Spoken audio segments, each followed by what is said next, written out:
नमस्कार। Uttar Pradesh combined entrance test जिसको यूपीसीईटी 2021 कहा जा रहा है, इसका फॉर्म आ चुका है। कैसे भरेंगे तो बिना बात किए सीधे इस प्रक्रिया पे चलते हैं। डिस्क्रिप्शन बॉक्स में सबसे ऊपर आपको लिंक मिल जाएगा, क्लिक करने पर ये पेज खुल जाएगा। इस पेज पे आप नीचे जाएंगे तो यहाँ पे यूपीसीईटी फॉर यूजी 2021, यूपीसीईटी फॉर पीजी 2021। तो अगर आपको एमबीए या एमसीए या एमएससी या फिर एमटेक के लिए फॉर्म भरना है तो यूपीसीईटी फॉर पीजी 2021 क्लिक करेंगे। अगर आपको बी फार्मा या उसके अलावा बी वॉक या बी एफ ए या बी टेस्ट या ऐसे बीबीए या ऐसे कोर्सेज के लिए एडमिशन फॉर्म भरना है तो आप यूपीसीईटी फॉर यूजी 2021 पे क्लिक करेंगे। फिर रजिस्ट्रेशन फॉर्म पे आप क्लिक करेंगे, एक नया पेज खुल जाएगा। देखिए आपके सामने पेज खुल के आ गया है और इसको आप स्क्रॉल करेंगे तो मैं आपको इसमें न्यू रजिस्ट्रेशन पे आपको यहाँ पे क्लिक कर देना है। स्क्रॉल करने पर न्यू रजिस्ट्रेशन का ऑप्शन आएगा आपके पास।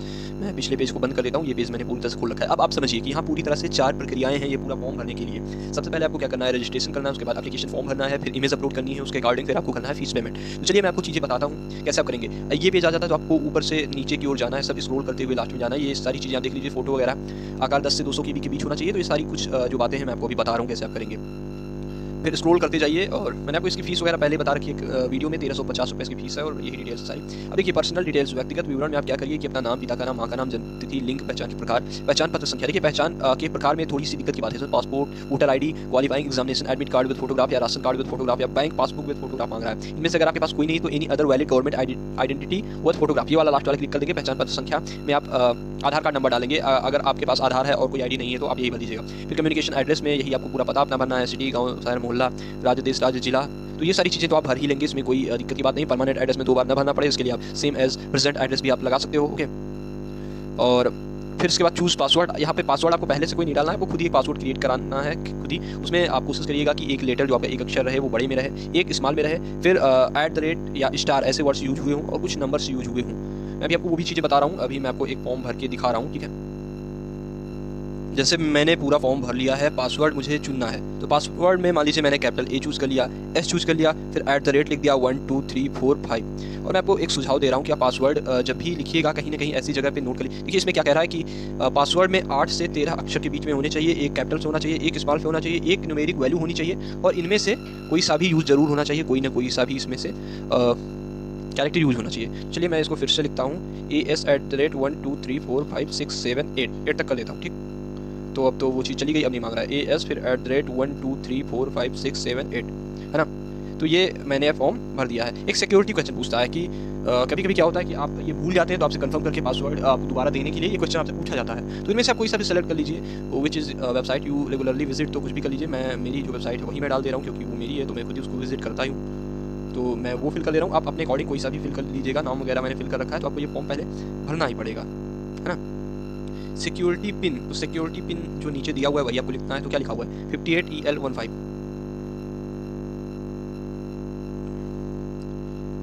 ये आपको अगर वीडियो ज़्यादा स्लो लग रहा है तो जाके आप वहाँ से इसको फास्टर भी कर सकते हैं, 1.5 या × 2 के मल्टीपल में करके आप इसको देख सकते हैं। Security pin did not match, मैं इसको फिर से भर दे रहा हूँ, 58EL15।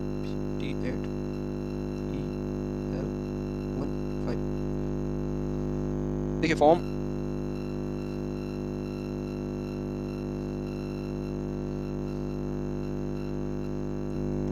फाइनली मैंने उसको दोबारा भर के सबमिट करा हुआ है। तो देखिए रिव्यू पेज आ गया है, please review the following information carefully. और फिर एडिट रजिस्ट्रेशन फॉर्म हम कर सकते हैं या फिर फाइनल सबमिट उसके बाद करना है। तो ये चीज़ लिख के आ गई, तो मैं उसको क्लोज करता हूँ और उसके बाद आई एग्री करके मैं फाइनल सबमिट कर देता हूँ, ठीक है। एक बार आप फॉर्म जो भी आया उसको चेक कर सकते हैं वहाँ से। फिर उसके बाद इसमें क्या क्या आपने कंफर्म किया है कि सही है कि गलत, तो ये सारा कुछ आप टिक कर दोगे। उसके बाद एट लास्ट आई एग्री करके फाइनल सबमिट आप कर दोगे। एक बार फिर से मांगेगा फाइनल सबमिट आप करना चाहते हो कि नहीं, फिर से आप कर दोगे। तो उसके बाद आपको एक पासवर्ड मिल जाएगा, एप्लीकेशन नंबर मिल जाएगा। देखिए ऊपर मेरे पास मैसेज भी आ चुका है कि यूपीसीटी ये चीज़ें हैं, ठीक है। तो उसके बाद एप्लीकेशन प्रोसेस के आप दूसरे स्टेप में आ चुके हो। यहाँ पे आपको क्या करना है, एप्लीकेशन फॉर्म भरना है। तो व्यू रजिस्ट्रेशन फॉर्म, तो आप रजिस्ट्रेशन फॉर्म भर ही चुके हो, है ना।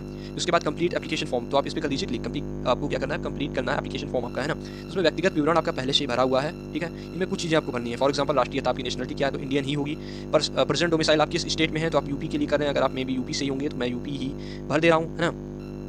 क्वालिफाइंग परीक्षा किस कॉलेज से हुई है, तो आप सिंपल सी बात है उत्तर प्रदेश से हुई होगी, बाहर से हुई होगी तो आप उसका उल्लेख कर सकते हैं, कोई बड़ी बात उसमें नहीं है। कैटेगरी में यहाँ आप ध्यान दीजिएगा, कैटेगरी के अकॉर्डिंग आपको फीस पेमेंट करनी है। तो कैटेगरी में यूपीजीई का मतलब जनरल, SC ST OBC या EWS। तो मैं जनरल ही फिल कर दे रहा हूँ। यूपीजीई से आप जनरल का मतलब समझ लीजिएगा, है ना। उसके बाद सब कैटेगरी में आप इनमें से कुछ हैं तो उसमें अधिकतर लोग नॉट एप्लीकेबल होते हैं। उसके बाद ग्रामीण भार का दावा, रूलर वेटेज आप ना ही लीजिए। मैं तो कहता हूँ जितना वेटेज लगाएंगे आप उतने ज़्यादा सर्टिफिकेट देने पड़ेंगे। क्वालिफाइंग एग्जाम, आपके पास योग्यता क्या है, इनमें से कुछ है, 12th है ना।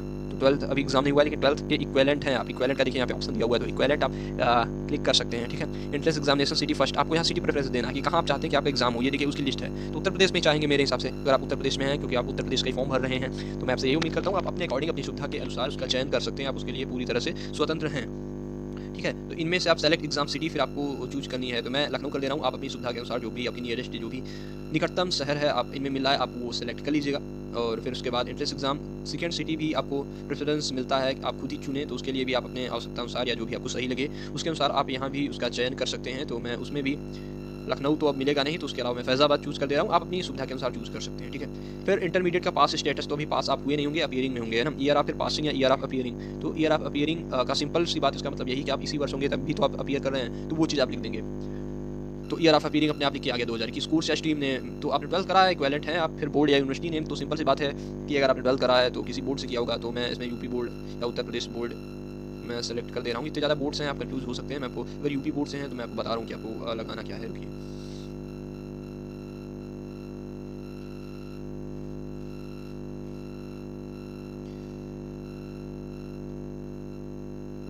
देखिए मुझे मिल गया है UP board of high school and intermediate education, आप अपना कोई सा भी सेलेक्ट कर सकते हो, है ना। और उसके अलावा अभी देखिए प्रॉब्लम थोड़ी सी ये होने वाली कि रोल नंबर या इनरोल नंबर डालना है आपको। तो आपका अगर एडमिट कार्ड 12th वाले आ गए हैं तो अपने कॉलेज में या स्कूल में पता करिए, वहाँ से आप रोल नंबर ले लीजिए या फिर उनसे इनरोल नंबर आप मांग लीजिए, क्योंकि ये आपको भरना ही भरना है, ठीक है। तो मैं इनरोल नंबर मैं ऐसे फर्जी भर दे रहा हूँ क्योंकि मुझे कोई सच में अप्लाई नहीं करना है, इसलिए मैं इनरोलमेंट नंबर भर दे रहा हूँ, ठीक है। इंस्टीट्यूट नेम आप अपने स्कूल का नाम डाल दीजिए जो भी है आपका, फॉर एग्जाम्पल जीआईसी लखनऊ डाल दे रहा हूँ। इंस्टीट्यूट का पिन कोड क्या है,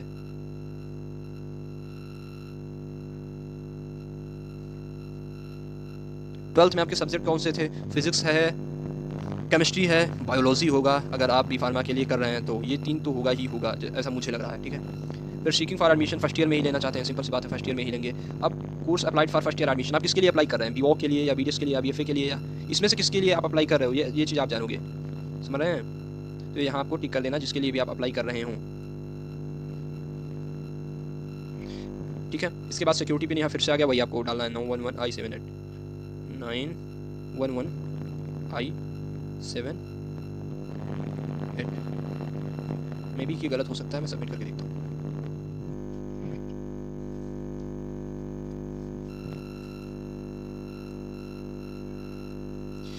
गड़बड़ हो गया कोड, लेकिन कोई बात नहीं है, मैं इसको दोबारा भर के आगे बढ़ता हूँ। प्रॉब्लम ये हो गई थी कि मैंने सभी एंट्रेंस एग्जामिनेशन सिटीज़ नहीं सेलेक्ट की थी, 4 ऑप्शंस हैं आपके पास, तो चारों आपको सेलेक्ट करनी ही पड़ेगी, ठीक है। मैंने बाकी डिटेल्स फिर से फिल कर दी है, और उसके बाद सिक्योरिटी पिन मैं दोबारा डाल के देखता हूँ, इस बार आया 87 एंड कैपिटल P, फिर उसके बाद 8U9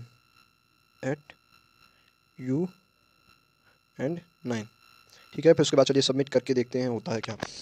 सबमिट करा है हमने, देखिए हाँ, उसके बाद सबमिट करने के बाद भी रिव्यू करने को आ रहा है, डायलॉग बॉक्स खुल के आ रहा है, इसको करेंगे क्लोज, पेज एक बार हम देखेंगे, फिर यहाँ मांग रहा है कि सब सही है कि नहीं सही है, तो मैंने सब क्लिक कर दिया, हालांकि मैंने आधा ज़्यादा गलत ही भरा है, आप सही से भरिएगा, सब कैटेगरी क्लिक हो जा भाई, डिक्लेयर करके फाइनल सबमिट हमने कर दिया है, यस पे क्लिक करके, ओके। तो यहाँ तक आपको बात समझ में आई होगी या आनी चाहिए, ठीक। उसके बाद आपको यहाँ पे अपलोड करने डॉक्यूमेंट्स, ओके। तो डॉक्यूमेंट यहाँ देखिए, एप्लीकेशन स्टेटस आप देखिए, रजिस्ट्रेशन कंप्लीटेड है, एप्लीकेशन फॉर्म कंप्लीटेड आपका, फिर अपलोड करना है डॉक्यूमेंट्स, तो अपलोड डॉक्यूमेंट्स पे कर दो क्लिक आप, है ना। या 2 चीज़ें अपलोड करनी, फोटोग्राफ और सिग्नेचर, तो फोटोग्राफ और सिग्नेचर लेकिन 10 KB से 100 KB के बीच होना चाहिए, ठीक है। मैं अब ठीक है, मैं आपको ले चलता हूँ, मेरे फ़ोन में एक एप्लीकेशन है, ठीक है। मेरे फ़ोन में एप्लीकेशन कौन सा है, वो है फोटो रिसाइज़र का, फोटो रिसाइज़र, ये एप्लीकेशन है, आप भी डाउनलोड कर सकते हैं अगर चाहें तो। यहाँ पे आप करोगे सेलेक्ट फ़ोटो में कोई सी भी आप फोटो सेलेक्ट कर लोगे, मैंने फ़ोटो सेलेक्ट कर ली है, और किसी पार्टिकुलर की फ़ोटो नहीं, ऐसे लोगो है, तो मैंने वहाँ सेलेक्ट करी, यहाँ आ गया 72 KB, ओके। वहाँ पे आप देखते हैं कि मांग कितना रहा था, उसी पेज पे मैं चलता हूँ। यहाँ फ़ोटो के लिए कितनी मांग रहा है, 100 से 200 के बीच, तो चूज़ फाइल करेंगे यहाँ से, और फिर से मैं वही फाइल यहाँ पे चूज़ कर लेता हूँ। अगर 100 KB में ही चूज़ करना है तो मैं यहाँ से एक मेरे पास ऐसे पिक्चर पड़ी हुई है, और मैं उसी को रुके क्लिक कर, देखिए मैं यहाँ से 73 KB की फ़ोटो है, मैं यहाँ पे क्लिक कर ले रहा हूँ, यहाँ पे फ़ोटो आ गई, ठीक। फिर उसके बाद 4 से 30 KB के बीच में चूज़ करनी सिग्नेचर, क्या आप अपनी फ़ोटो पासपोर्ट साइज और सिग्नेचर ही क्लिक करिएगा, मैं ऐसे ही आपको समझाने के लिए बता रहा हूँ, क्योंकि मुझे फॉर्म नहीं बनना है,